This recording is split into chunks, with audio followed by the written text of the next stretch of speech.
हमारे लिए अलग से, क्योंकि जब हम लोग पूर्वोत्तर की तरफ देखते हैं, इतना घनी रूप से इन विषयों को हम लोग क्यों नहीं जानते? पूर्वोत्तर में अगर हम लोग कहें कि हमारी संस्कृति और जो भी विचारधाराएं जो हैं वो लगभग बहुत कमजोर हो गया।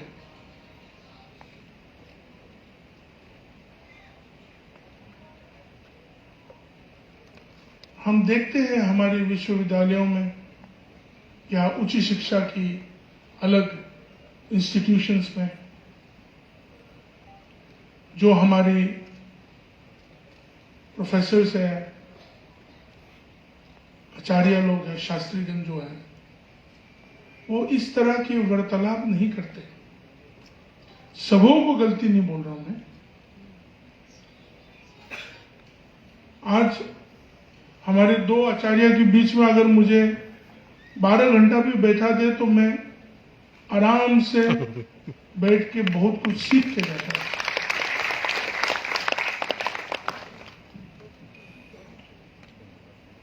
क्योंकि हम अपने नागालैंड के बारे में थोड़ा बहुत सोचता हूं। बहुत छोटा सा राज्य, हम लोगों ने किताबों में पढ़ा था, ऋग्वेदा, यजुर्वेदा, अर्थात वेदा, मगर हम लोग उन चीजों से वाकिफ नहीं है। थोड़ा बहुत वो अलग है कि मैं थोड़ा बहुत पढ़ने के लिए कोशिश किया, जानने के लिए कोशिश किया, खोजने के लिए कोशिश किया। आज नागालैंड में 17 जनजाति है। 17 जनजाति हैं और 17 जनजाति का इतिहास के बारे में कोई सिद्ध लिपि लिख के इसकी इतिहास लिखा हुआ नहीं है। ये एक सोचने का विचार होना चाहिए। बहुत सही। मैं अपना शास्त्रीगणों को भी इस विषय में ध्यान में रखने के लिए मैं दरखास्त करता हूं। उसी तरह पूर्वोत्तर के बहुत सारे राज्यों की हिस्टोरिकल स्ट्रेंथ खो चुका है।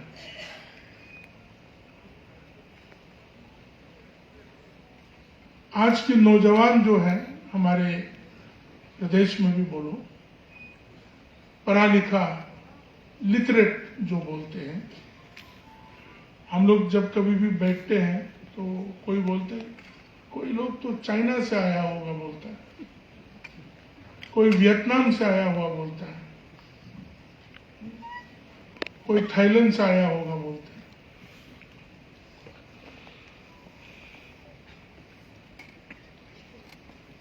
अभी तक अपना अस्तित्व को खोज नहीं पाए पूरा।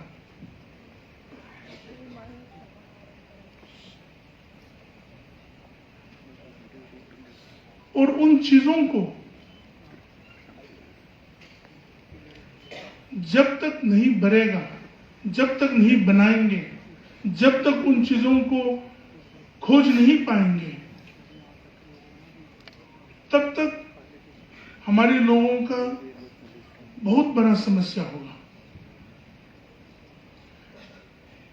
धन्य है असम की जो लोग हैं, यहाँ का अहोम, असमीज का जो भी संस्कृति और सोच विचारों को बचा के रखा हुआ है। और अभी विचार परिवार के द्वारा और अपना विभिन्न संस्थाएं जो भारत को अखंड करने के लिए है, वो लोग बना के इन चीजों को लेके जा रहे हैं। मगर बहुत सारे स्थाने हैं जहां हम लोगों को और काम करना पड़ेगा। आर्थिक समस्याएं बहुत है। हमारी जनजातियों के लिए बोल रहे हैं। हम लोगों का सर्वाइवेबिलिटी आज से 100 साल पहले तो बहुत अच्छा था।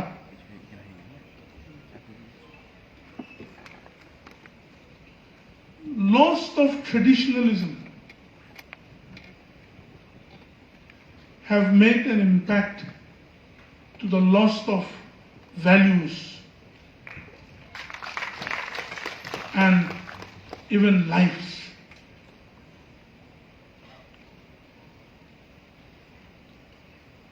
चिंता ये विषय नहीं है कि आर्थिक रूप से आज की नौजवान, आज की पूर्वोत्तर की राज्य के लोग कितना आगे जाएगा और कितना सस्टेनेबल होगा, ये चिंता इतना बड़ा नहीं है। अगर हम लोग अपना मूल जो है वो ढूंढ लेता है और हम लोग अपने सोच विचारों को, जो हम लोगों की सत्य संस्कृति लेके आया है, उन चीजों को अगर हम लोग पकड़ लेगा तो हम लोग बहुत उपजाऊ लोग बन जाएंगे।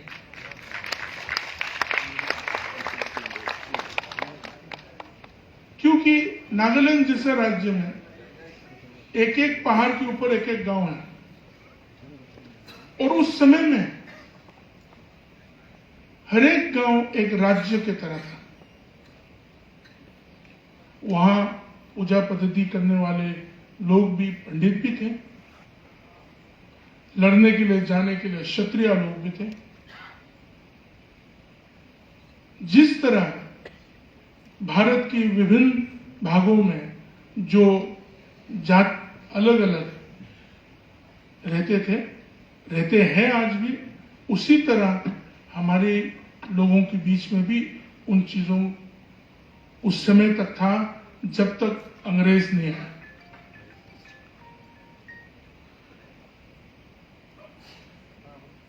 अंग्रेज ने एसिमिलेट करने के लिए कोशिश किया, हम लोगों को छोड़ के चला गया और पूरा तहस-नहस करके छोड़ के चला गया। पूरा पूर्वोत्तर उसी बीमारी का रोगी है। धीरे धीरे से सुधर के जा रहा है, धीरे धीरे से बना रहा है। हमारे ख्याल से आप सबों लोगों की सहयोग से उन चीजों का उपलब्धियां आने वाले समय होगा। We cannot compare the thousands of years of civilization which is still protected. Bharat इतना विशाल और इतना अखंड है कि भारत देश की बहुत सारे शास्त्रीय और आचार्यगण ने अपने रीति रिवाज, अपनी संस्कृति और अपनी सोच विचारों और विचारधाराओं को बचा के रख के आज और भारत की हर राज्य, हर जाति के लोग, जनजाति हो या दक्षिण के लोग हो या पूर्व की कितनी सब जगहों के लोगों के लिए उपलब्धि का एक वजह मार्गदर्शक बन के आज यहाँ हम लोगों के बीच में भी है। पूर्वोत्तर में बहुत सारे राज्य में वो खो चुका है। सत्य बात बोलते तो बहुत दर्द होता है और तामसी खाना बहुत ज्यादा खाते तो गुस्सा जल्दी होता है। हमारे पूर्वोत्तर के लोग कुछ बात आप ऐसा नहीं है, ऐसा है बोलने से फट गुस्सा हो जाता है।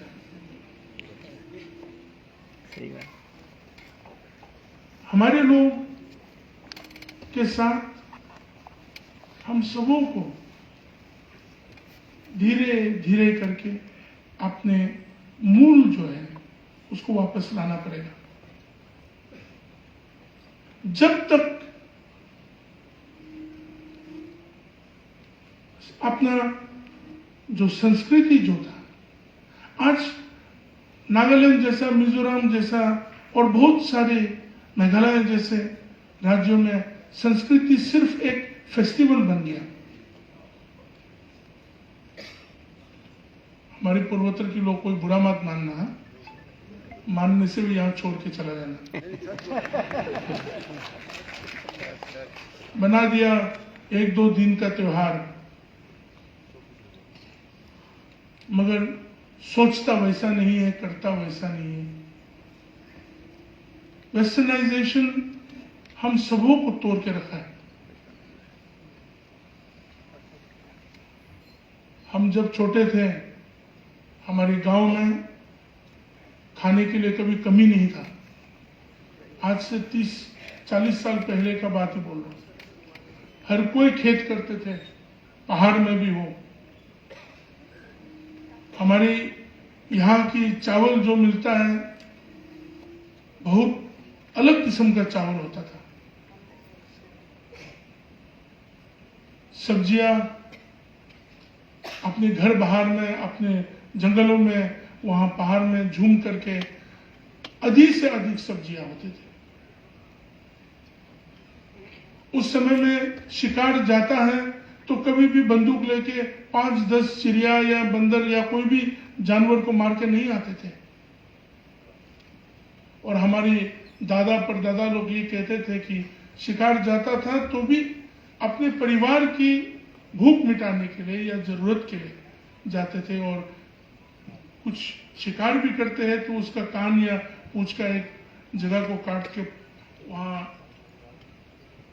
उस वन या जंगल का भगवान को नमस्ते करके ये हमारी परिवार के लिए हम लेके जा रहे हैं। आज वैसा नहीं है। एक बंदूक बोर्ड 12 का लाइसेंस में ले लिया तो जंगल में जाए तो कितना जानवर मिले, सबको मारो और खाओ। हमारी आर्थिक गतिविधि जो है पूरा टूट चुका है। माइग्रेशन बहुत बड़े रूप से हो रहा है। गांवों को छोड़ के सब दीमापुर की तरफ भाग के आ गए, जबकि अपना आर्थिक स्थिति और सब चीजों को बनाने वाले जगह वो अपने गांव है, अपने जंगल, अपने वन। इसलिए मैं आप सबों को यही बात रखना चाहता हूं। मैं सोचा था बहुत कुछ बोलूंगा, मगर 2 आचार्यों के बीच में बैठ के बहुत कुछ सीख के जाऊंगा आज। और हम सबों को अपना रीति रिवाज और अपना मूल ढूंढना बहुत जरूरी है। उसी में हम लोगों का इकोनॉमिक लिबरलाइजेशन होगा, और वो इकोनॉमिक लिबरलाइजेशन जो होगा वो सस्टेनेबल होगा। वो कहीं लोगों को या किसी को तकलीफ नहीं पहुंचाएंगे। Lastly, all traditions, our traditionalism, भारतीय होने का, हम सब अलग अलग जगह से हैं, मगर हम लोग अपना ट्रेडिशनल को लेके इकोनॉमिक रिसर्जेंस करेगा तो हम लोगों का economy not only sustainable but also will be vibrant. हम सबों को अरबपति बनना जरूरी नहीं है। जीने के लिए ठीक रहे, खा पी के ठीक रहे, परिवार को देख सकते हैं और सही तरह से जी सके तो वो बहुत अच्छा होगा। धन्यवाद। भारत माता की जय। बहुत बहुत धन्यवाद।